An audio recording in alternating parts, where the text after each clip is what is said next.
need the votes to continue All to be hail counted. I mean, President if we were to stop Biden. now, he doesn't have enough electoral votes. Hear so ye, he hear clearly ye. needs the counting to continue. The Beau Knows Show loves what is the strategy? Joe Biden, our new president. Well, to your first point, his path is narrow. As we see, there's hope that maybe Arizona could open up. Wisconsin now is going to be a recount, possibly, according to He's Trump. going to do it. So his path is narrow. He's going to pull it off. Here's the conundrum, if you're the Trump campaign, but also other Republicans, because down ballot Republicans in the Senate and the House had a very good night. And so if you're a Republican, it's hard to reconcile the fact that down ballot Republicans had a good night, and yet President Trump at the top of the ticket is claiming fraud. That doesn't make much sense, and it doesn't really give credence, certainly, to Trump's argument that there was fraud or misconduct when other Republicans did really well, just not him. Right. So let's talk about some of these down ballot races, Linda, because there are still some remaining states that are too close to call. But, it didn't look good for Democrats on the whole. Certainly the blue wave that a lot of them were predicting didn't happen. What's the takeaway from that, Linda? Well, I think the biggest takeaway, Tanya, is that this country is practically as split as we've ever seen it, and that trajectory has continued under the presidency of Donald Trump, and it's something that we can anticipate even in the event of a Joe Biden presidency in the coming years. I think what it says for my party in particular, but all across the board for all partisans, is that there's a disconnect. There are a lot of people who are feeling a lot of pain, and we've got to figure out a way to make this less of a polarized environment for everyone and more one that really helps people who are struggling a lot in this economy. I think there's a lot of work to do on both sides of the aisle. It's interesting because even, in the wake of Black Lives Matter, some are suggesting that this may be the end of an identity politics, in that we've seen a lot of Latino voters and even some black male voters, sort of move maybe unexpectedly to Democrat observers to the Republican Party.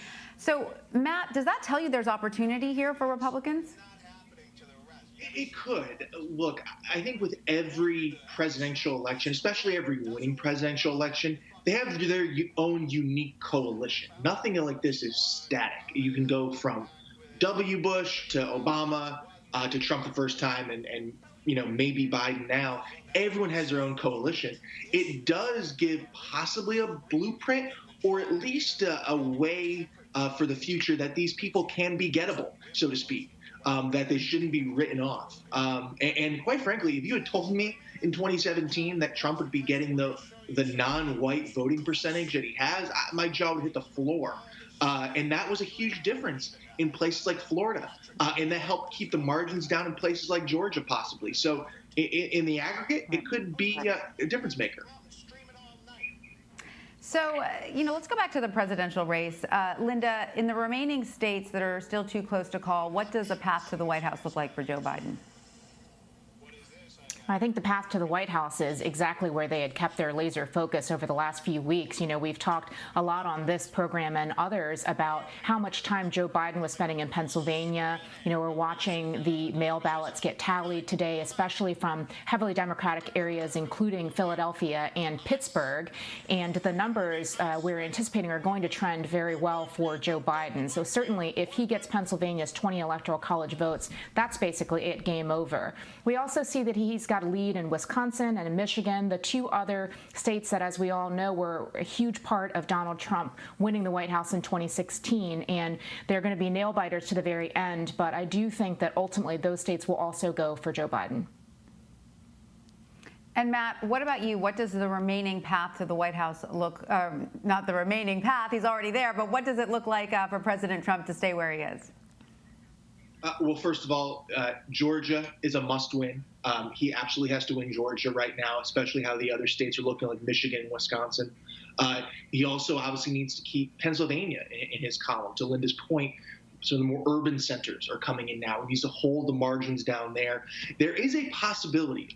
Don't close off all the paths with Arizona quite yet.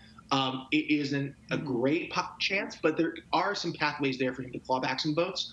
I right now think that's a better chance, quite frankly, than trying to flip a Michigan or a Wisconsin. Like I said, it's narrow, but possible. Mm-hmm. So, Matt, obviously we've known that this could take some time. The results are still coming in. But based on what we know now, when do you think we could have final results, or at least a fairly clear idea of who's getting those 270?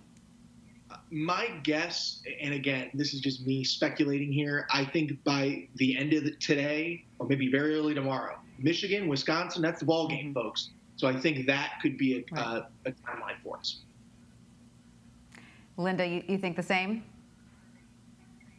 Absolutely. I mean, look, I think at the end of the day, the bigger questions we're going to be grappling with are actually more about the system writ large. Clearly, there's been a lot of discussion about mail-in ballots and that process. Of course, that's something that we've had in play in this country for a very long time. But I think the question on a lot of folks' mind is really about the Electoral College vote.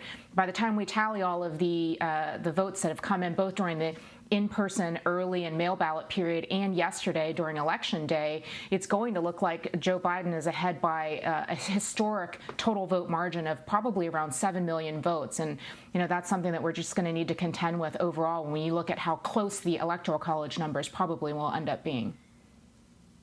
It will be interesting to compare that popular vote with the Electoral College vote for sure. I mean, it's not very often in U.S. history that the president doesn't also win or come close to winning the popular vote. And if that continues to happen more frequently, I think you're right, Linda, there will be a lot of people examining the Electoral College more carefully.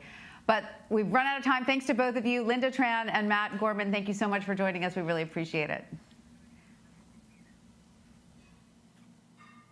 We are watching Pennsylvania as hundreds of thousands of mail-in ballots are still being counted. The state has 20 electoral votes up for grabs, and right now President Trump has the lead over Joe Biden. National correspondent Jerika Duncan is in Philadelphia with the message from the Pennsylvania Governor Tom Wolf about the election. Yeah, Tanya, the governor and state secretary here just announced that they don't have a timeline for when all of those votes will be counted. But we do know that the counting continues inside the Pennsylvania Convention Center. Take a look right now. Those are the election workers and city officials on special assignment counting those ballots as we speak. They counted a number of mail-in ballots last night, starting off there, and now they're counting those in-person ballots. About 80% of the vote has been counted here for Pennsylvania, with Donald Trump up about 10 points or so, but it is not yet finished. It's not complete, and we do not have a winner yet. So officials just warning everyone from the governor to the Secretary of State to be calm and be patient and know that they will eventually have a result here soon. But again, they had cautioned that due to the amount of mail-in ballots they received this year, over 2.5 million, that this would take some time before we have a decision. Tanya? Jerika Duncan, thank you. Joe Biden appears to be moving closer to clinching a historically Republican state in the Southwest. Our battleground tracker rates Arizona as likely for the Democratic candidate. Hundreds of thousands of mail-in ballots are still being counted. For more on Arizona, I want to turn now to Mark Brnovich. He is the state's Attorney General. Attorney General, welcome. Thank you so much for joining us. So I want to ask you, Arizona is a state that Democrats have only won twice in the last 70 years in the presidential race. We've also, rated Senate candidate Mark Kelly as likely to win in the Senate race in Arizona. I know that you are a Republican, but as one of the top elected officials in the state, what changes have you noticed in the electorate or in the demographic that has led toward this lean toward Democrats in such a red state? I think when Republicans have good quality candidates, they win elections. And I think when the Democrats have good candidates, they do well as well. So I think when you look at our situation in Arizona, this is the state that, brought us Barry Goldwater and John McCain, but it's also the state that brought us Bruce Babbitt and Morris Udall. And so we have a fiery independent streak out here in Arizona, that rugged individualism. And when we have good candidates, they win. It's as simple as that. Now, of course, the pressure's on right now. All eyes are on Arizona and making sure that the counting proceeds apace. How are you guys making sure that every vote will be counted, and when do you believe we can expect final results? Well, every vote does need to get counted, and one of my jobs as the Attorney General is to ensure the integrity of the election. So no matter who wins or who loses, we all have confidence in the system. And I think that as Americans, we need to realize, we need to appreciate that peddling in conspiracy theories or undermining the credibility of elections doesn't do any of us any good, regardless of where we live. And here in Arizona, I think we can expect probably at least a week till we get the final results. There are about 500 or 600,000, up to 600,000 outstanding ballots. If you look at the way the numbers are right now, President Trump is winning these leftover ballots, these remaining ballots, at about 60%. So if you look at the numbers, I'm no math whiz, but if you look at the numbers, it appears to me at least that President Trump will actually win Arizona by a razor-thin margin, assuming those numbers stay consistent. And are those mostly, these 600,000 that still need to be counted, are they mostly mail-in ballots, or is it just a matter of the sheer volume takes a while to get through? It's actually a combination of day of voters, which broke very heavily for Republicans. And if you look at the way those ballots are pulled, it also are ballots that were dropped off the day of. Sometimes people will get a mail-in ballot and then actually physically return it to the polling station. And those were also late arriving mail-in ballots, so ballots that came in after Friday and hadn't been able to be counted. And so if you look at those groups, at least what we've seen statistically is those were ballots that broke heavily for Republicans. Right. Well, but you make a good point, I think, which is that, look, the narrative seems to be in some places that all of these late counting ballots are trending toward Biden. But you say that's not the case in Arizona. The president should want these votes to be counted because it looks like that they're leaning towards him. So, when you look at his call to sort of stop the voting in some places, what would you say about that? Or the counting, rather? Yeah, I think it's important that regardless of what state we live in, that all of us have faith and confidence in the process. And what that means is there's a set of rules, there's a set of statutes as to how votes should be counted, how early ballots should be received, and we need to consistently apply the law, regardless of where we're at. And I think that at the end of the day, as I said, as Americans, we have to have confidence in the system. And it's easy to be a good winner or a gracious winner, but we also need to recognize that part of what makes this country great is that we need to have good losers. And what I mean by that is not that everyone's proud of losing, but we need to accept the results. And we need to make sure that people have confidence in the system. And it doesn't serve anyone anywhere if people, whoever they are undermining our confidence in the system. That's what makes a strong democracy. Absolutely. I want to ask about, sort of Latino and Hispanic voters there, because President Trump has appeared to cut into his margins with Latino voters in many states. But it doesn't quite seem to be the case in Arizona, where Joe Biden is apparently leading with a 2-to-1 majority among those voters. What do you believe that Republicans specifically need to do to win those Latino voters in Arizona going forward? And I say that because we've discussed a lot, on this show about how Latino voters across the U.S. are certainly not a monolith. They're a very diverse group with specific, needs and interests. So talking about that group in your state, what do Republicans need to do to speak to them? Well, I think first and foremost, we need candidates that are consistent in what their beliefs are, and they need to express those beliefs. I'm a first-generation American. My family fled communism, and I think my experience is common with a lot of other immigrant groups, and that is we want the rule of law to apply to everyone equally. And that means no matter who you are, where you're from, what your last name is, what language you speak, that everything or the law will be applied consistently to you.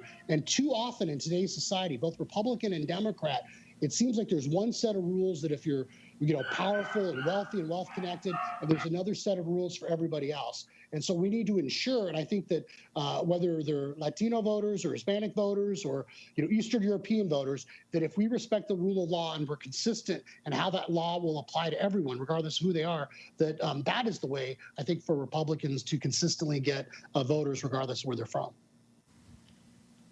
All right. So in terms of making sure that every ballot, makes it into your state, I know you guys are still counting, but is there anything in future elections that this has taught you that you might want to put into place when it comes to, mail-in balloting, absentee balloting, day of? Because clearly this was an election that caught us all a little bit off guard with COVID and how many people turned out to vote.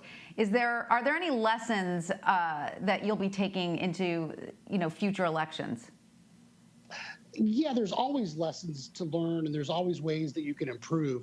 But my concern was, COVID was, obviously a pandemic. It was terrible, but this country in its past, we've had issues, we've had world wars, we've had pandemics, we've had social unrest, but it didn't stop us from, functioning as a society and making sure that, people got a right to vote. I mean, we didn't stop voting during World War II or World War I or even during the Spanish pandemic. And so we need to recognize that there are ways that you can deal with these issues. The second thing I think that's important that was frustrating to me, we had to step in at least a half a dozen times and defend lawsuits related to our election laws. And so I think we want consistency and certainty, as I said, when it comes to the application of the law. But what that also means is that I think it's very disingenuous for groups to file a lawsuit literally when early voting's already started, or there was a lawsuit regarding registration that was filed, shortly before the deadline. And so what that does is I think it creates havoc and it creates uncertainty. And even our U.S. Supreme Court has recognized that when you have these late lawsuits, what you end up doing is causing more chaos. And if you cause chaos, that actually undermines or not only people's confidence in the election result, but it also deters people from getting out there and voting.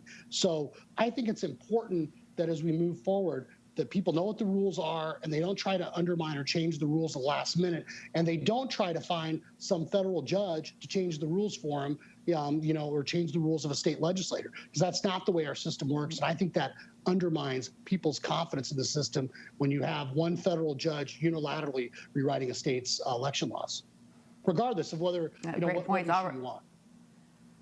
Sure, of course. You want voters to go into, election day, or at least the time leading up to election day, confident that they know how to vote so that their vote is counted. If they suddenly lose confidence that their vote is counting, then that's a mark on democracy for sure. All right. Well, Arizona Attorney General Mark Brnovich, thank you so much for joining us. We really appreciate your time. Thank you for having me. Peace. Still to come, the election and the financial markets. A look at how the stock market is reacting to the uncertainty of the presidential election. And as the country and the world wait for the results, one of the nation's adversaries, Russia, is keeping a close eye on the outcome. You're streaming CBSN.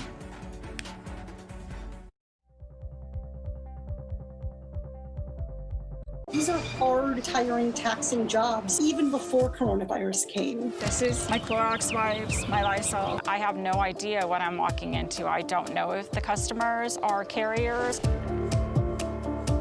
I feel privileged to be out here when so many people are out of work.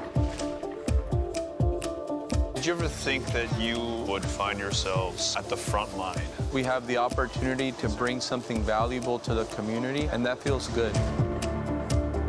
We have to be willing to change policy on a permanent basis to recognize and honor these workers.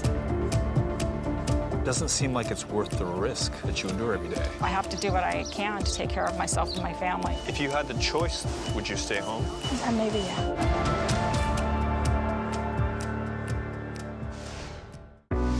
Oh my God, the truck is sinking. Devastating flooding has reached catastrophic levels. Rising sea levels are threatening America's coasts.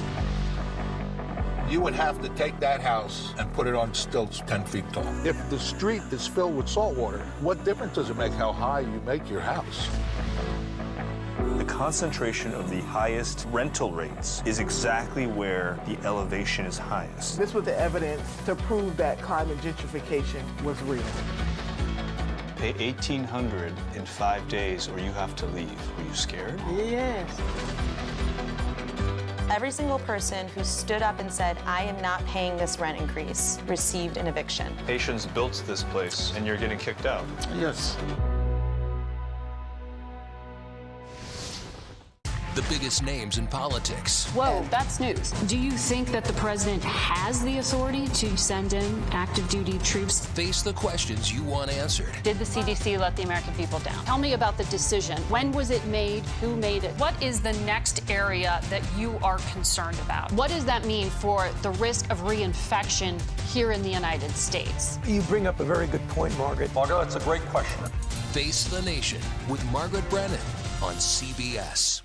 Even really young kids are feeling what's going on right now. How should parents be talking to them about this whole question of racial justice? How do we embrace this moment and turn it into real change? What we really must focus on is moving from protesting to policy.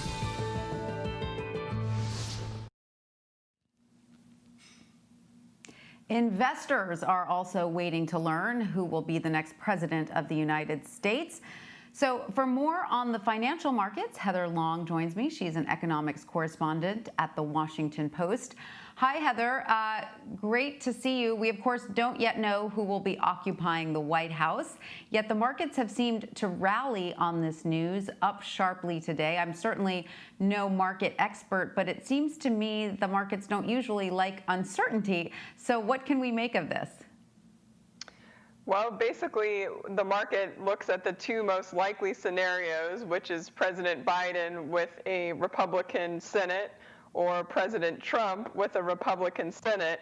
And both of those scenarios in the past, so a Republican president and Republican Senate or a Democratic president with a Republican Senate, have actually tended to be the two highest returning scenarios for markets. So bottom line, even though there's still a lot of uncertainty about who will occupy the White House, and we saw a lot of jitters in markets overnight, most people on Wall Street are looking at what they're seeing and thinking, we can live with this, and this might actually be good for us. So interesting. So how do you see this playing out in the markets if the tally count extends over the next few days, though? I mean, is this a reaction to something they assume, or the market assumes, will be resolved in the next day or so? Will it change if we have no resolution for a few days or even a week? Yeah, that's a great question. It probably will change if this drags on for weeks. But again, I think most people on Wall Street, most investors I'm seeing are looking at this. They're seeing the comments from Mitch McConnell in the Senate. Suddenly he seems more open to doing stimulus. That's a bit more of a positive than what we were seeing a week ago, for example. You know, the two biggest issues here for most people in markets are what's going to happen with the coronavirus and what is going to happen with this stimulus that's been stalled in Congress. And some of that's looking a little better on the stimulus, even though the political situation for the White House is so unresolved. It's so interesting how you laid out those scenarios and the way the market responds to them. One, a Republican president with a Republican Senate, or two, a Democratic president with a Republican Senate. And those are the two scenarios that Wall Street likes, because you would think, you know, with a Democrat in the Oval Office and Republicans controlling the Senate, that administration might not be able to get much done. But that's not how Wall Street sees it?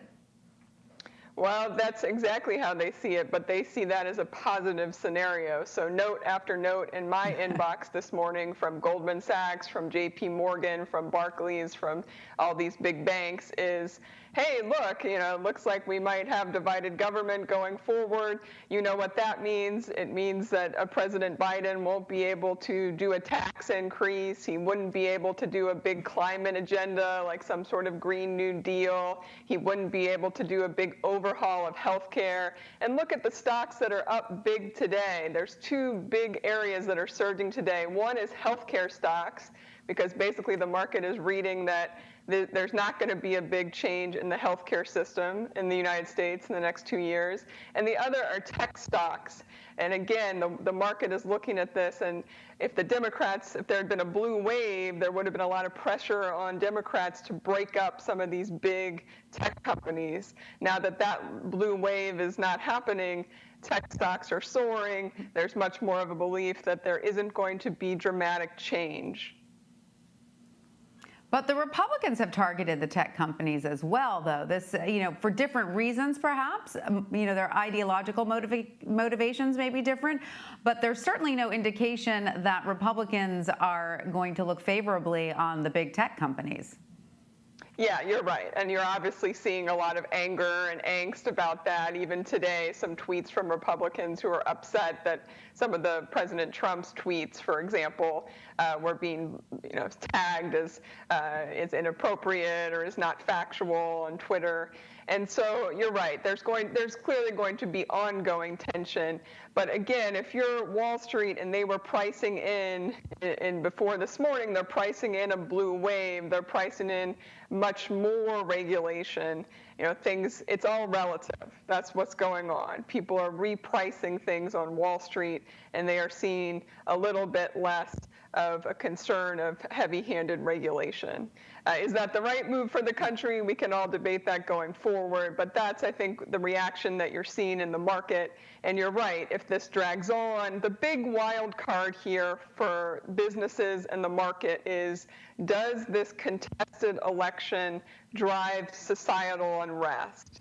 Do protests turn into riots? You've seen a lot of businesses and companies boarding up their store fronts, putting up those blockades and barriers. There is still a big concern that something could spark here into some sort of riots. If that happens, I think that begins to really spook investors and business leaders. But right now, things seem pretty peaceful when you walk around many cities. Yes, they do, as democracy plays out. All right, well, Heather Long, thank you so much for joining us. Thank you. Countries from around the world are awaiting the outcome of our election. That includes our adversary, Russia. President Vladimir Putin has not publicly stated who he hopes will win the U.S. election, but has said he will work with whoever it is. Holly Williams has more.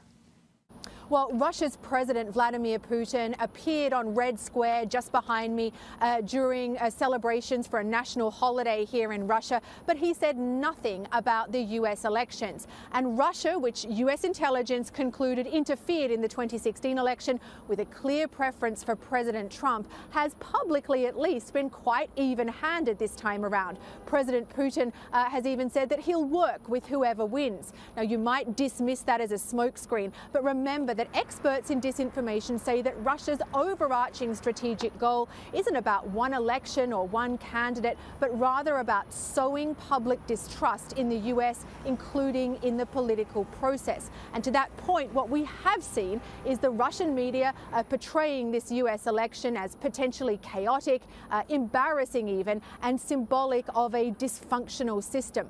But what about ordinary Russians and their level of interest in this U.S. election? Well, you may be surprised to learn that a recent poll found that 55% of people here had not heard of Joe Biden. Holly Williams, CBS News, Moscow. We're going to take a short break now, but this is a good time to remind you can stay up to date by downloading our CBS News app. Stay with us. You're streaming CBSN, CBS News, always on.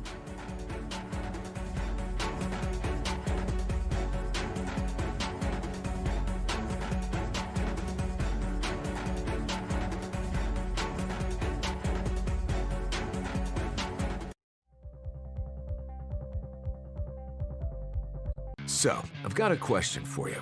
What if you could watch all the CCO news you want and see all your favorite CCOers anytime, anywhere? Well, you can. Go ahead and grab your phone. Come on, I know it's close by. And go to WCCO.com or get the app and poof, there we are, right next to all those other networks you stream. Bonus time, it's free. You heard right, zip nada zilch, for free. CBSN Minnesota, built by CBS News, powered locally by WCCO. Wherever you are, wherever you go, breaking Bay Area news, live. This is CBSN Bay Area. I'm Michelle Griego. CBSN Bay Area.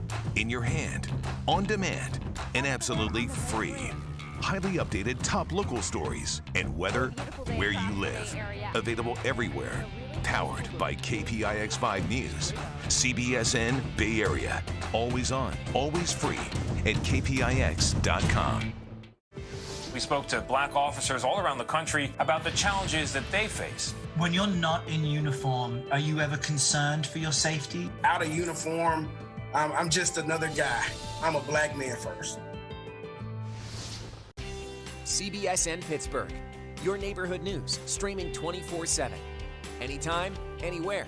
Find it on kdka.com and on all your favorite devices. The next occupant of the White House is uncertain more than 12 hours after Election Day.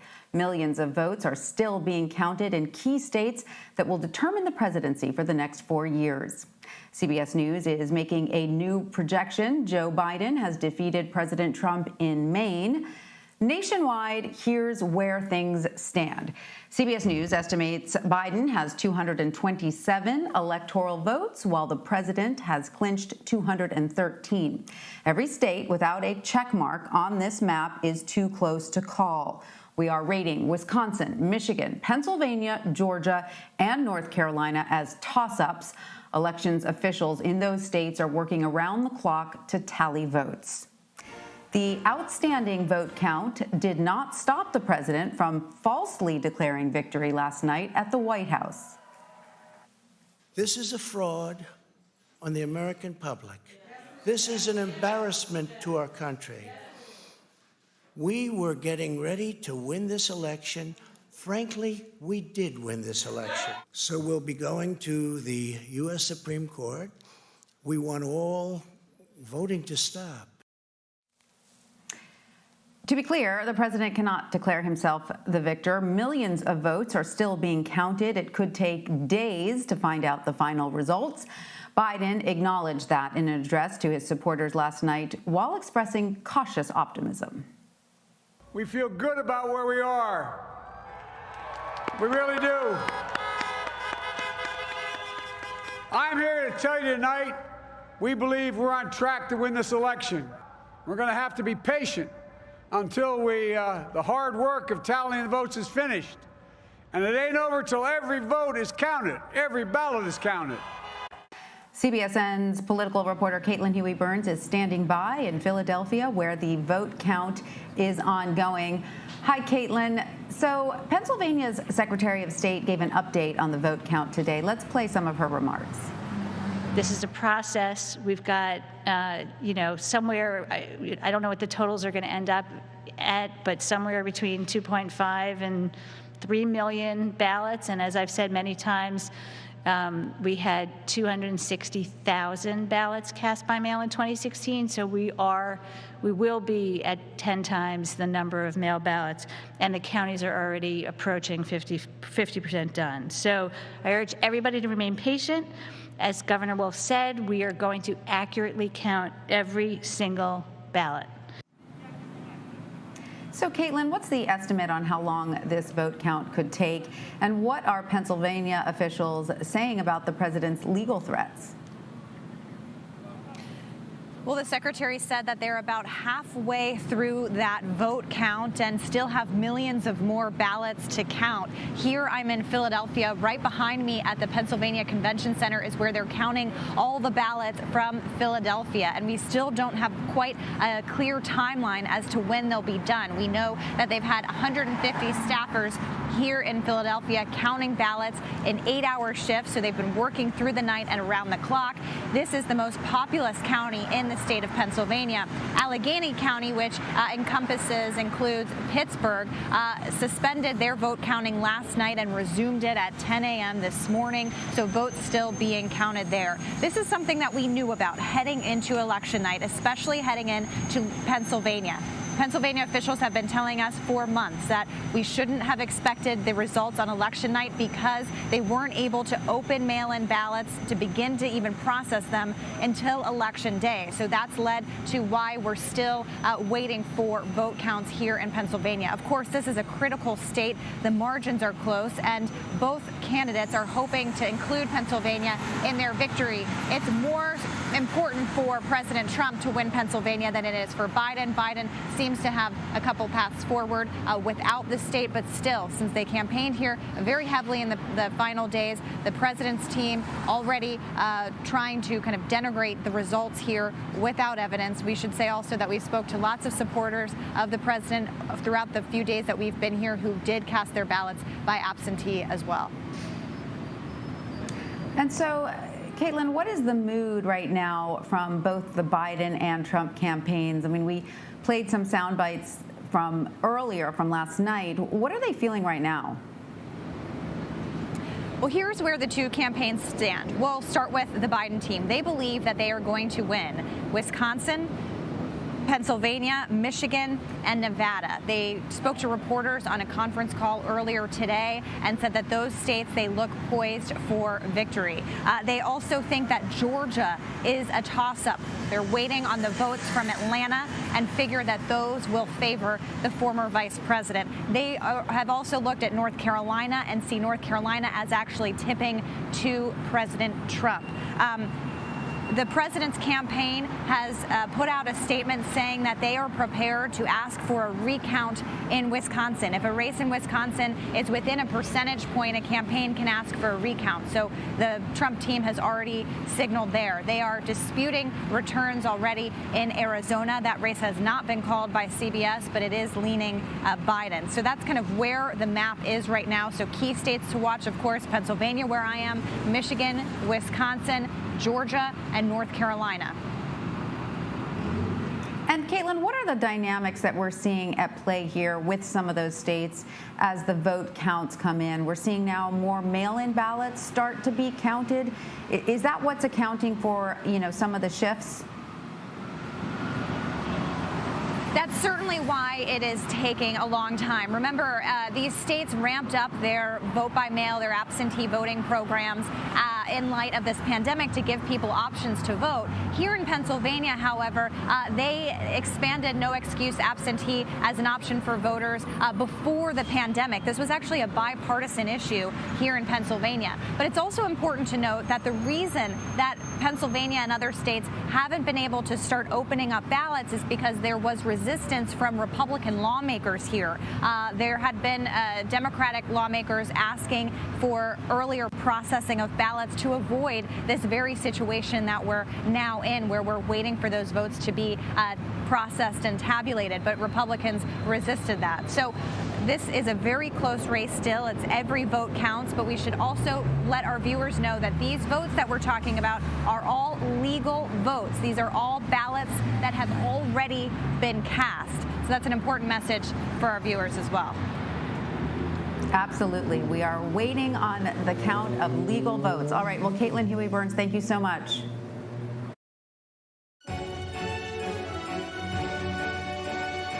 And we have some breaking news out of the Badger State. CBS News is projecting Wisconsin to flip for Joe Biden. That would mean 10 more electoral votes for Biden. This is, of course, a battleground state that President Trump won in 2016. So losing Wisconsin is clearly a big blow to his campaign and tightens the president's path to retaining the White House, but does not block it altogether. Again, CBS News is projecting Joe Biden has won Wisconsin to give him a current total of 237 electoral votes to President Trump's 214. We will have more analysis ahead. So let's turn now to our strategists, Jamal Simmons and Rachel Bovard. Jamal is a CBS News political contributor. Rachel is a senior policy advisor for the Conservative Partnership Institute. Welcome to both of you. Jamal, look, we don't even have a winner yet, so it's far too soon to start crafting a narrative about this election's results. However, given that there are so many ballots still out there, should the Biden team feel confident about a victory? And are there any lessons he should start taking away from this election? Well, the Biden team's got to start focusing on what's going to come next, because the reality is the votes are coming in. They're coming in slowly, but it's starting to look like he's ahead in enough states to get to 270 electoral votes. So if that trend continues before the end of the week, we will probably know have some indication that Joe Biden is going to be the next president of the United States. For me, the big question is about what if the vice president is going to be not just a Democratic president, but an American president. He's going to find a way to talk to the voters that didn't vote for him. And my suspect is this isn't a left-right issue. This is an insider versus outsider issue. I call it 3D politics. They've got to make sure they're talking to people who feel left out of the political process and help find a way to bring them in. They feel left out of the economy, help find a way to bring them in and give them a shot to do better. And I think Democrats haven't been as explicit about how they want to do that. All right, so Rachel, we've already seen the president falsely declare victory and attempt to sow doubt with claims of fraud. And we just have to keep repeating that this is completely untrue because there are millions of votes yet to be determined, legally cast votes. So shouldn't the president be encouraging the democratic process to play out, make sure that every legally cast ballot is counted regardless of how long it takes? Well, it's obvious that neither candidate has secured a victory. And to your point, I think what you're seeing right now is both campaigns exude confidence in their victory. You've seen President Trump say it. You've seen Vice President Biden say, look, we're going to win this. Yeah, we're going to win this thing. You saw his election lawyer, Bob Bauer, this morning in a briefing say, we have won this thing. Americans don't need to be protected from campaigns exuding confidence in their victories. I do expect both campaigns will be pursuing the necessary steps to make sure that every ballot is counted, that the voter integrity of ballots cast is secured, because that is a right both campaigns have. So I don't think we're going to know in the next day or two, but hopefully we'll know, close to the end of the week. So, Jamal, one thing that does seem to be clear is the Latino vote is not a monolith. That is something we've talked about on this show for a while. In areas like Florida's Miami-Dade County, home to a heavy Cuban-American population, and in Texas, where you've got, multi-generational Latino families, and near the Rio Grande, Biden ran behind Hillary Clinton with some of these groups. But in other places, like Arizona, which CBS News estimates is likely for Biden, he ran ahead of Clinton with Latinos. So does that tell you that for the future of the Democratic Party, if they want to continue to try to cultivate those votes, they've got to get a lot more specific? They do have to get a lot more specific. If you look at what happened in Florida, I was down there in 2018 when Andrew Gillum was running for governor. And one of the things that we saw during that race, I was just there as an observer, but you hear these stories about Rick Scott, who had been governor of Florida, and how when the hurricane hit Puerto Rico and Donald Trump went down there and threw out paper towels to people, Rick Scott established welcome centers for people when they showed up in the state. He went to every small communities group. There was a Honduran American festival. He was there. There was a Venezuelan festival. He was there. So he paid attention to the more micro-targeted parts of the Latino community. I think Democrats do have to get more specific about it, because they've got to start looking at this broad panoply of Americans, not as add-ons or extras, but these are the people who are they're the elements of the quilt that get Democrats to victory. I think Barack Obama did that when he ran in 2008, when I was a part of that group. And what he did was he allowed, whether it was Haitian Americans, Venezuelan Americans, all these different groups to have. Ethiopian Americans had their own little mini campaigns. He gave everybody a chance to feel invested in that campaign. I think Democrats have to recapture that. Right. And Rachel, looking at the president's campaigning, though he still, trails by wide margins, it seems clear that the president made inroads nationwide with Black and Latino voters, sort of specifically male Black and Latino voters. What does this tell you about the coalition the Republican Party is trying to build? Well, I think the nature of the Republican Party is changing, and the realignment that is going on, I think, is even further along than I think operatives in D.C. were even prepared for. And I think the exit polling is showing us that. But to a great extent, I think Jamal's critique is correct in the sense that both parties, I think, tend to take certain racial demographics for granted. And that is no longer acceptable, I think, in many parts of America. Race is not determinative of outcome. To a great extent, identity politics isn't working because a lot of racial voters care about bread and butter issues. They care about economic issues. They care about jobs. And they're going to respond most favorably to the candidate who I think talks to those issues. And that is, I think, where the Republican Party is trying to expand its tent, to not simply focus on, traditionally the party of banks and Wall Street and those kind of areas, and focus more on the bread and butter economic issues that have had consequences from things like free trade, speaking more about protecting middle class and working class jobs. And that, I think, has been a core of Trump's economic message, and something the Republican Party as a whole is going to have to reflect, I think, if they want to continue to be relevant going forward. If I could just hop in here. It's interesting, I think. It could happen very quickly. Please, no, Jamal, go on. Okay, the delay, I'm sorry. There are two things I think are driving a lot of the anxiety that people are feeling. Obviously, there's globalization that's occurred over the last couple of decades and factory jobs that have disappeared. I grew up in Michigan, so I've seen that firsthand. Secondly, it's the increasing diversity that's taking place. And I think for a lot of white Americans, particularly white non-college Americans who may view themselves in a job market that's getting tighter, what the president has done very explicitly is tie their economic misfortune to the diversification of the American society. And I think that's the thing that is driving so many people nuts on the liberal side of the equation, is because it's actually not brown people, black people, people of color. It's actually that Wall Street and the wealthier people are making so much more money and capturing so much more of the resources of the economy. So if we could find a way as a society to say, listen, we want to focus on workers, we want to equip them, we want them to be able to compete in the global economy. And yes, the wealthiest among us are going to have to pay more in order to make that happen. I think that is the bridge that can maybe tie these two different wings of American politics together. Yeah, I think you're both making great points, because it seems like one thing this election will teach us, no matter who wins, is that it was, very, very close, and both parties need to be doing some soul searching, about the voters that they're hoping to court. And so, Jamal, I want to go back to you about Democrats, because, they don't appear like they will do as well as they would have hoped in both chambers of Congress. Winning the Senate majority is uncertain. They are on track to lose some House seats, although they will likely keep their majority there. That was widely unexpected. So what lessons should Democrats take away from these potential shortcomings? I mean, the blue wave did not happen.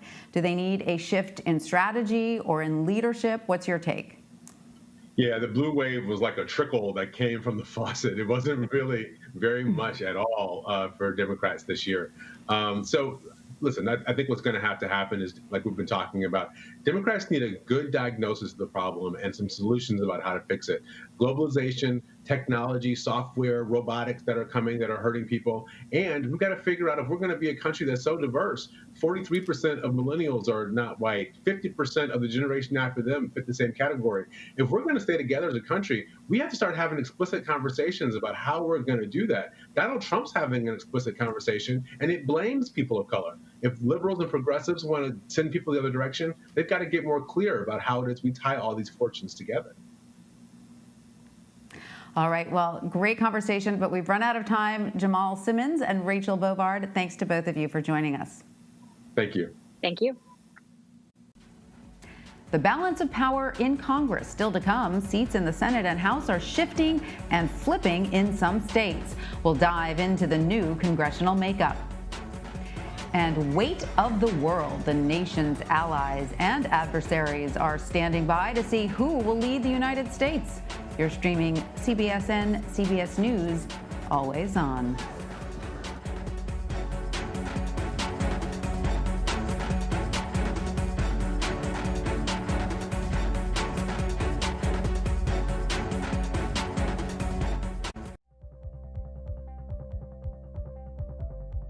So, I've got a question for you. What if you could watch all the CCO news you want and see all your favorite CCOers anytime, anywhere? Well, you can. Go ahead and grab your phone. Come on, I know it's close by. And go to WCCO.com or get the app and poof, there we are, right next to all those other networks you stream. Bonus time, it's free. You heard right, zip nada zilch, for free. CBSN Minnesota, built by CBS News, powered locally by WCCO. Wherever you are, wherever you go, breaking Bay Area news, live. This is CBSN Bay Area. I'm Michelle Griego. CBSN Bay Area. In your hand, on demand, and absolutely free. Highly updated top local stories and weather where you live. Available everywhere. Powered by KPIX5 News. CBSN Bay Area. Always on, always free at KPIX.com. We spoke to black officers all around the country about the challenges that they face. When you're not in uniform, are you ever concerned for your safety? Out of uniform, I'm just another guy. I'm a black man first. CBSN Pittsburgh. Your neighborhood news, streaming 24/7. Anytime, anywhere. Find it on kdka.com and on all your favorite devices.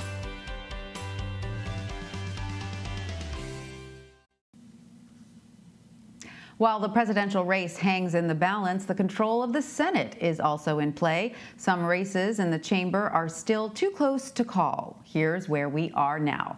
CBS News projects Republicans have 47 seats and Democrats have 46, leaving 7 seats still up for grabs.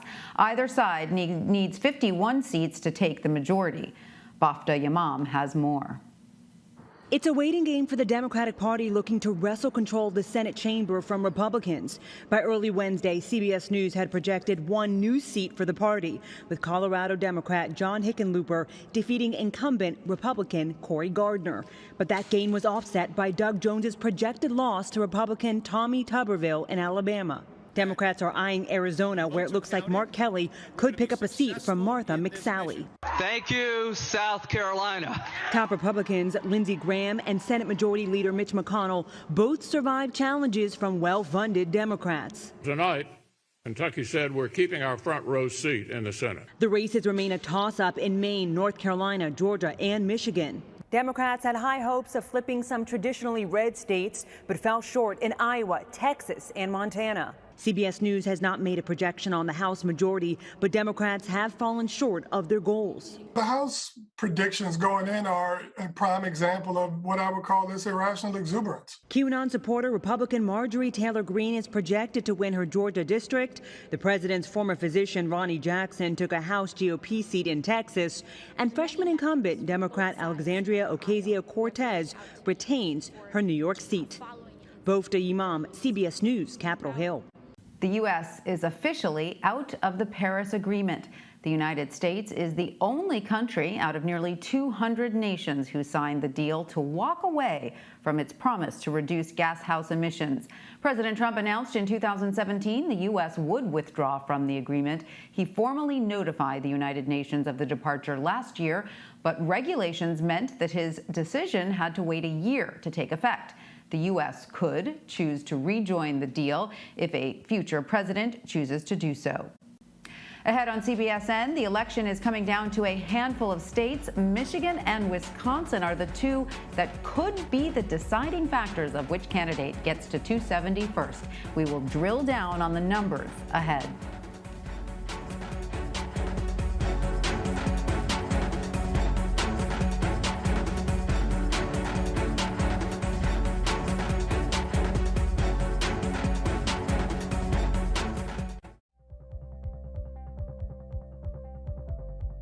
So, I've got a question for you.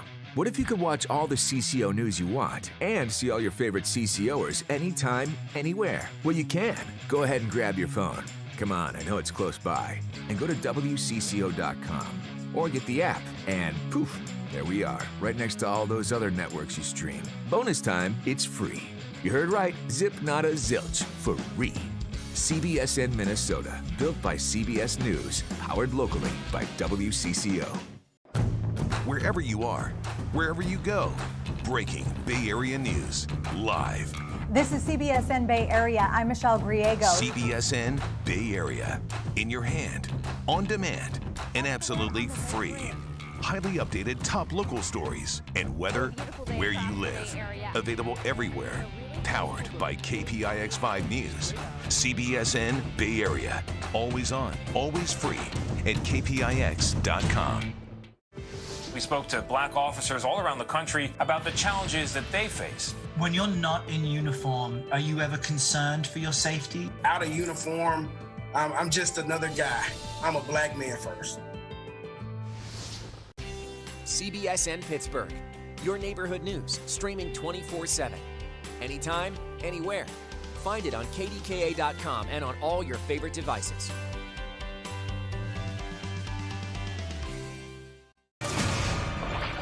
This could be the worst that you've ever seen.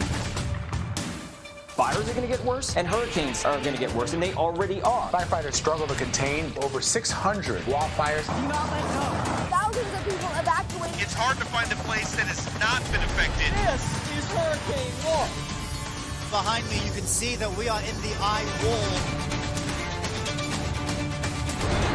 Download the free CBS News app to watch. You can watch CBSN 24/7. We've got an amazing story to share with you.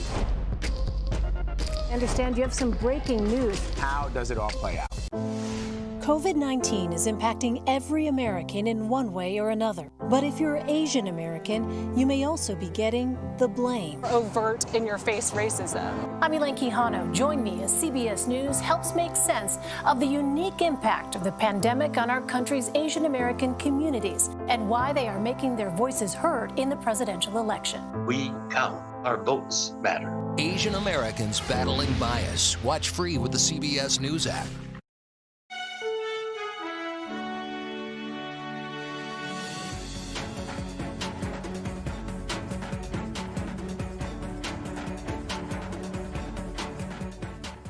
Hello, everyone. I'm Tanya Rivero. Thank you for joining us. We begin with breaking news out of the Badger State. CBS News is projecting Wisconsin to flip for Joe Biden. That would mean 10 more electoral votes for the former VP.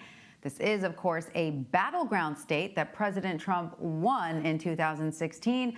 Again, CBS News is projecting Joe Biden has won the state of Wisconsin and its 10 electoral votes, giving him a current total of 237 electoral votes to President Trump's current tally of 214.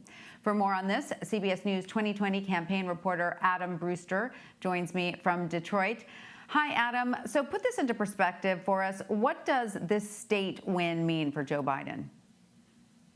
Well, it puts him one step closer towards that magic 270 number that you need. There will be several other states to watch. Of course, Wisconsin, you mentioned President Trump, first Republican to win Wisconsin since 1984 when he won it in 2016. It was part of that so-called blue wall that Democrats said they wanted to build back in the Rust Belt states in Michigan and Wisconsin, over in Pennsylvania.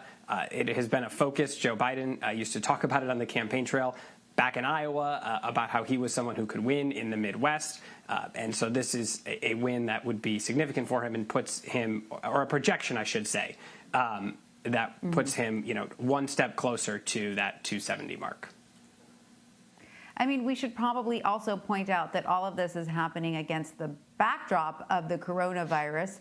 Wisconsin reported its highest daily infection number today, 5,935 COVID cases reported today.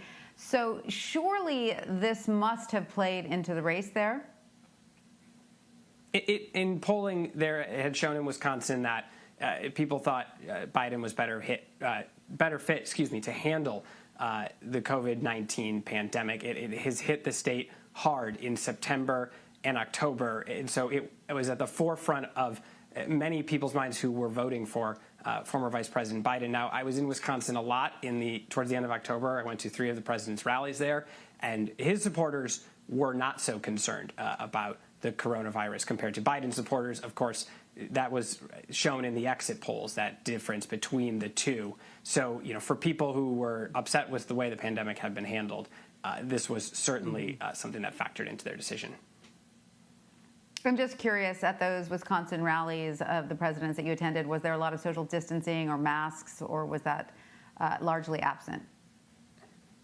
It was, I would say, there were people wearing masks and, more people, though, not wearing them. And these were large rallies, thousands of people standing or seated very close to each other, just like we've seen in Pennsylvania or Florida or Michigan, North Carolina, Arizona, anywhere else the president had traveled recently.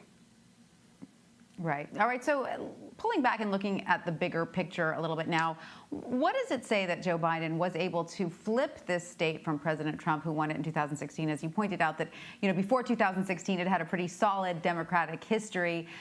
So perhaps that isn't as surprising as flipping a traditionally red state. But still, it's got to mean something to his campaign. It's something that Democrats really talked about. I mean, the three states that they were focused on most during the early days of the caucuses in Iowa, of course, Iowa in the Midwest, so, speaking to a similar set of voters. Now, the night did not go so well for Mr. Biden in Iowa, but still, they had focused on winning back these Midwestern areas, and that had kind of been the building blocks for them, and as they built out their campaign and looked at their paths to 270. Of course, two of those states are still in question, Michigan and Pennsylvania, as there are still many ballots left to be counted in both of those states. Right. And of course, the Trump campaign has said that it will immediately request a recount in Wisconsin. What can we expect to come from this? Of course, as we've pointed out, we've projected that the state will go to Joe Biden. The final results are not in, so nothing, I guess, legally can happen until every vote is counted. But what would a legal challenge there in Wisconsin look like? So this is a process. First, the counties will have to go through and canvass the results, basically go back and look at all the results, make sure that every vote was cast properly and tabulated properly. That process has to play out first. That'll take a couple of weeks. The deadline is November 17th for counties to complete that. After that process is finished is when a recount can be filed if the margin is still 1% or less between former Vice President Biden and President Trump. Now, as far the president's campaign sent a statement that there were irregularities at polling places. The Wisconsin Elections Commission Administrator Megan Wolf said today that these elections are administered in public. There is an open, bright light on them at every step, and that there is meticulous detail that goes into executing these elections and carrying them out. So we've seen recalls in Wisconsin before. The state is, or excuse me, recounts in Wisconsin before. We have seen recalls there too. But the process played out in 2016, and when Jill Stein filed a recount, cost her about $3.5 million.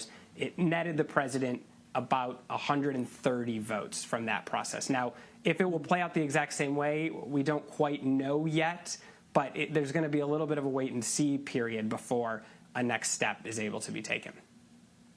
Right. And I guess there's no official number, no sort of margin that would trigger it. In other words, if the winner ends up winning by, hundreds of thousands of votes, it's probably not worth triggering a recount. Is there a number that might be worth it? Of course, we saw in 2000 in Florida that recount was, triggered by just over 500 votes. That seems reasonable. But, is there a number in Wisconsin that might automatically trigger one? There's not an automatic trigger, but the margin does have to be 1% or less between the candidates in order to file a recount challenge. And so you point out a great point about the margin, around 20,000 votes right now. Former Republican Governor Scott Walker of Wisconsin, tweeted today that is a big margin to overcome, and pointed out what the recount effort in 2016 did for the president, getting him just an extra, 130 some votes. And that wasn't filed by the president's campaign. He won. It was just when they went back and looked at all the ballots, he ended up with about 130 more votes than initially were allocated for him. Mm-hmm. All right. Well, Excuse me, Adam, that was the margin. Thank you so His much margin, for your his winning insight. margin was about 130 more. Yes, thank you.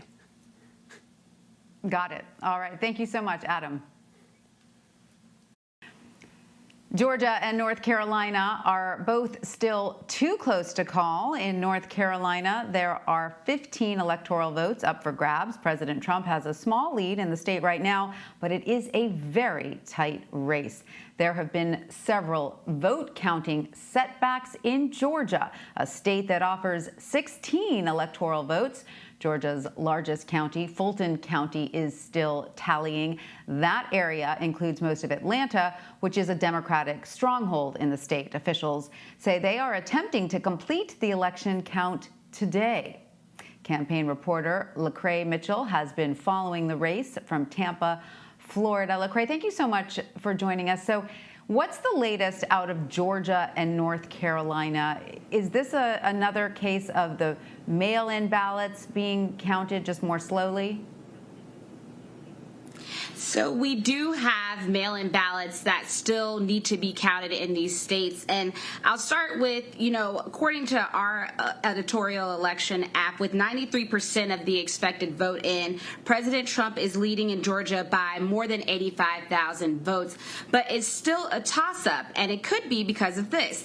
During the press conference this afternoon, you had Secretary of State for Georgia, Brad Raffensperger, say that there are still roughly 200,000 votes that haven't been counted in the state. And to drill down a little bit further, he highlighted a few of the counties where we see some of those numbers. In DeKalb, for example, there are 52 to 54,000 votes that are left to be counted. In Fulton, there are roughly 74,000 absentee votes that still need to be counted. And in Forsyth, he said that there are about 7,000 votes still left to be counted. So what does that mean? That means that there could be as many as 130,000 or so votes that are still needed to be counted in the Peach State. And so what Secretary Raffensperger said is that his team is going to be working with the counties to try to get results out today. But when asked if he thought that this was still within the timeline that was expected, he said yes. And he said that soon enough, people will not be looking at Georgia anymore because the results will be out and they'll be looking at states up north and elsewhere. So he did say that his team is working to also release a full list of those counties to get out to us. And in North Carolina, what you see is we have an update that's scheduled for 2:30 p.m. There's going to be a press conference then where they hope to drill down into some of the results that have already been released. But most importantly, we're going to be asking what is going to be the process for when they're going to report their results for the absentee ballots that are yet to come in. And why that's important is because, remember, in North Carolina, up to 9 days after the election, if a voter postmarked their ballot on Election Day by 5 p.m., they have 9 days, which would be through November 12th, to still have those votes counted. So we want to know, when will those results be counted or reported, and how? Will they have to wait until all of the absentee ballots are in and counted to release at one time, or will they be releasing that information as they get it? So we're hoping to find that out at this 2:30 p.m. press briefing. So, Lecrae, I guess it just all comes down to the numbers, though. Do they know how many mail-in ballots were postmarked on Election Day that they still might be waiting on, right? Because it really matters if those votes will make a difference, but it doesn't really matter if they're not enough to make a difference, right? Well, that is why it is really important that we hear from them this afternoon, because you are absolutely right. A lot of times it is about whether or not the number of outstanding ballots is enough to change the race. And so that is something that we're going to definitely be listening out for, too. How many votes are we talking here, and can they make a difference? Right. All right, Lecrae Mitchell, thank you so much. Thank you. Election day has come and gone, but we still don't know who will lead the country for the next 4 years. This political limbo is reminiscent of the 2000 election. Remember that? And the debacle of the hanging Chads. We look back and ahead as to how it could influence this year's race. You're streaming CBSN Always On.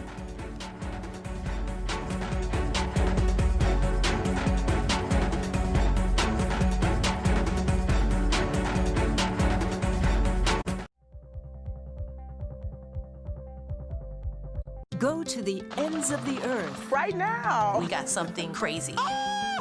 And reach for the stars. Here we are. Time. Yes, it's my comeback. Hey, this is pretty fun. But wait, there's more. Experience thought-provoking. Welcome to the idea of being a human being. Innovative and truly original reporting. Look through a telescope and go, wow. Because there's always something new under the sun on CBS Sunday morning. COVID has taken the lives of tens of thousands of Americans. Rural areas like this here on Navajo Nation are especially hit hard. 15 to 30% of our Navajo citizens don't have running water. In any indigenous reservation, there is a shortage of physicians. Native Americans are amongst the most vulnerable and hardest hit by COVID. Yeah, the more we lose our elders to COVID-19, the more we lose our language and our way of life. We need to bring awareness to the attention of Washington, D.C. and United States citizens that there is a need to focus on the first citizens of this country.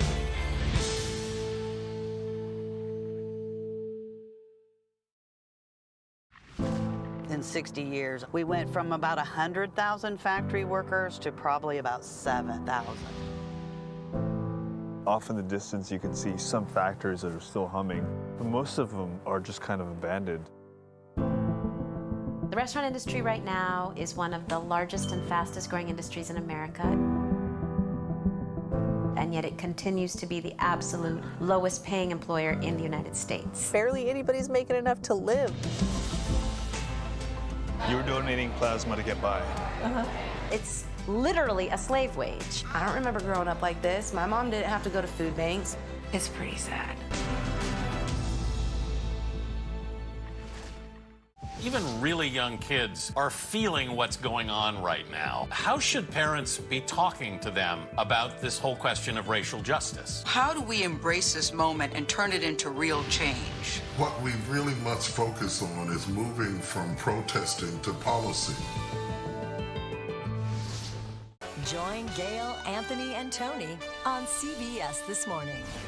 CBSN Los Angeles. Get local news, breaking news, anytime, anywhere. It's easy to find us, and it's free. Download the CBS News app on your favorite devices. CBSN Los Angeles, streaming 24/7. You can watch CBSN 24/7. We've got an amazing story to share with you. I understand you have some breaking news. How does it all play out? It's quite an adventure here at CBSN. It's been a day.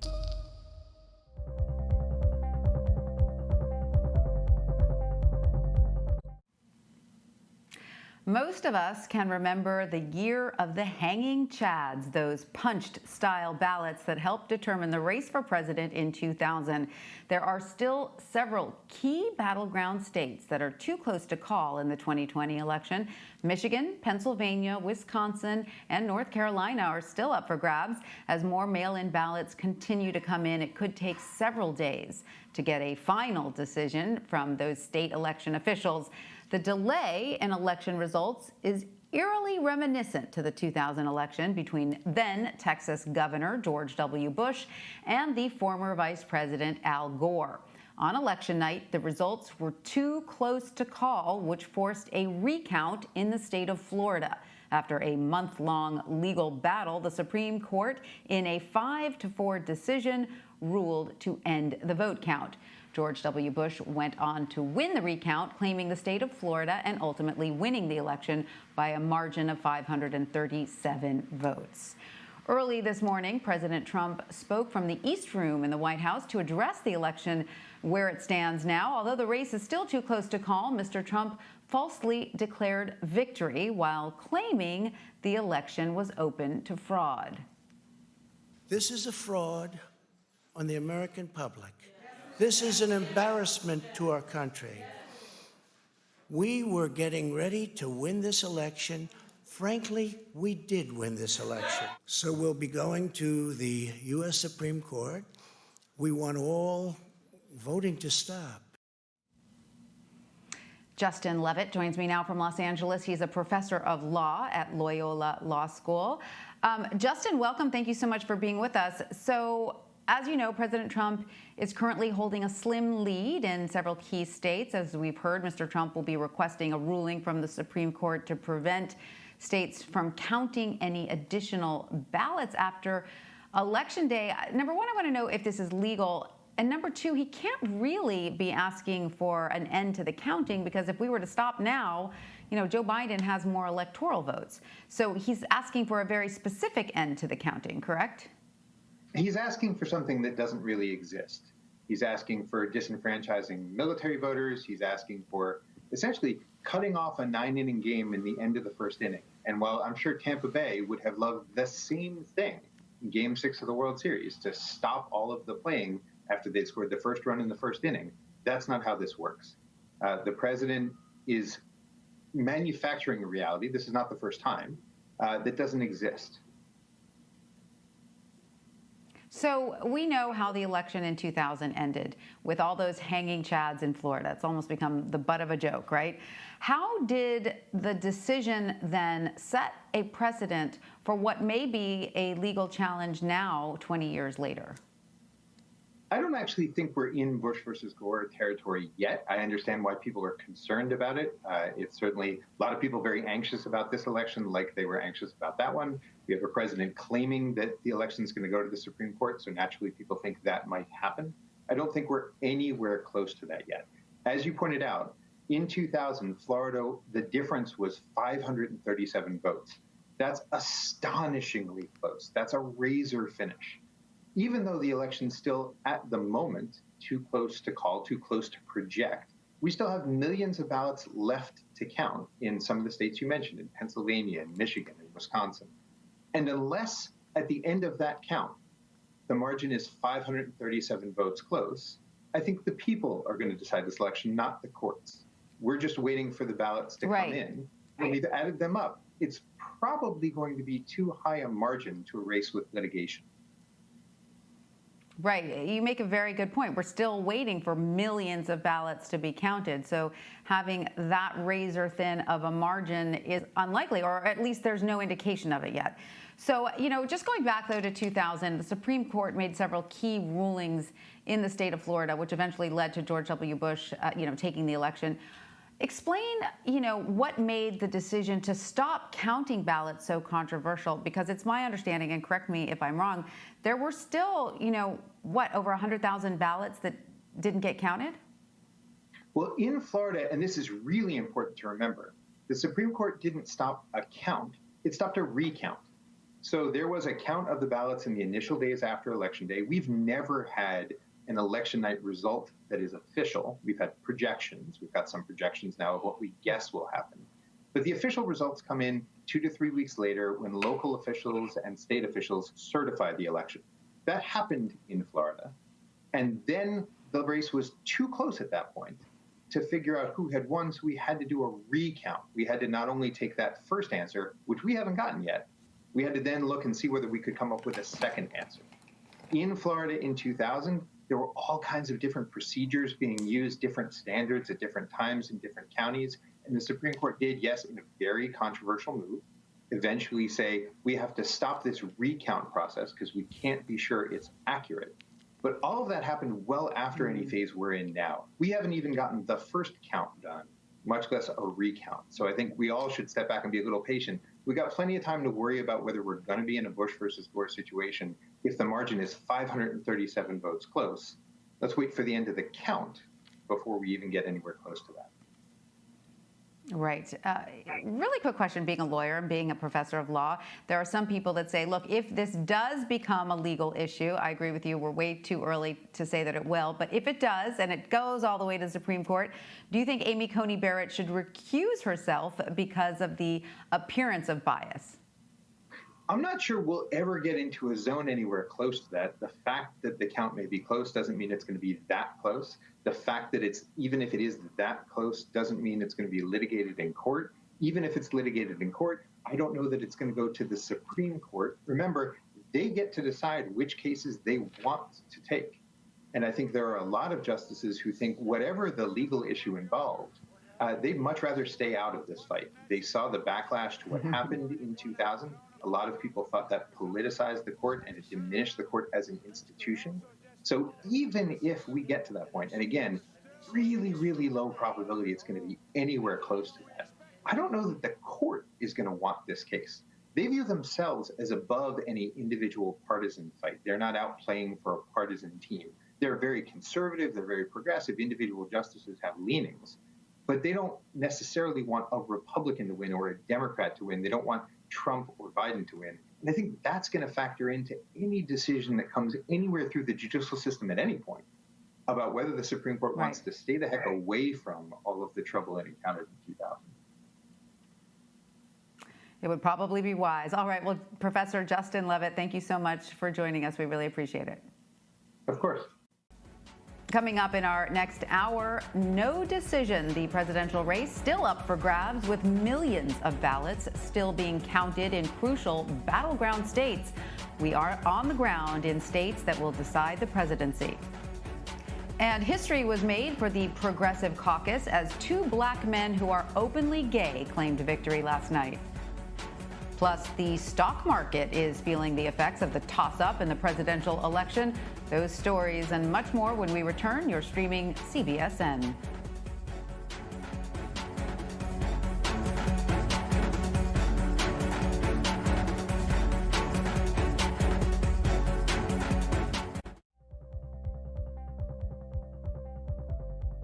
Go to the ends of the earth. Right now. We got something crazy. And reach for the stars. Here we are. Time. Yes, it's my comeback. Hey, this is pretty fun. But wait, there's more. Experience thought-provoking, Welcome to the idea of being a human being. innovative, and truly original reporting. Look through a telescope and go, wow. Because there's always something new under the sun on CBS Sunday morning. COVID has taken the lives of tens of thousands of Americans. Rural areas like this here on Navajo Nation are especially hit hard. 15 to 30% of our Navajo citizens don't have running water. In any indigenous reservation, there is a shortage of physicians. Native Americans are amongst the most vulnerable and hardest hit by COVID. Yeah, the more we lose our elders to COVID-19, the more we lose our language and our way of life. We need to bring awareness to the attention of Washington, D.C. and United States citizens that there is a need to focus on the first citizens of this country.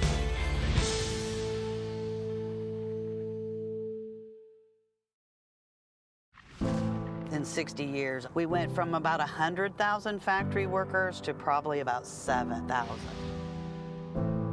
Off in the distance, you can see some factories that are still humming, but most of them are just kind of abandoned. The restaurant industry right now is one of the largest and fastest growing industries in America. And yet it continues to be the absolute lowest paying employer in the United States. Barely anybody's making enough to live. You were donating plasma to get by. It's literally a slave wage. I don't remember growing up like this. My mom didn't have to go to food banks. It's pretty sad. Even really young kids are feeling what's going on right now. How should parents be talking to them about this whole question of racial justice? How do we embrace this moment and turn it into real change? What we really must focus on is moving from protesting to policy. Join Gail, Anthony, and Tony on CBS This Morning.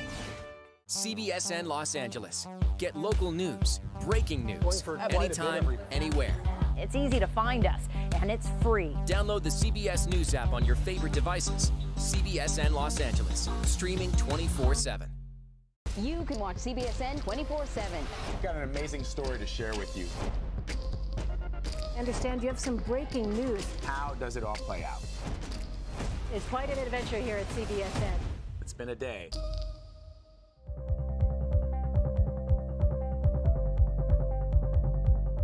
We still do not know the results from the presidential election as many states remain too close to call. We're still waiting to see final results from Michigan, Pennsylvania, Georgia, and North Carolina, all of which could shape the race. The votes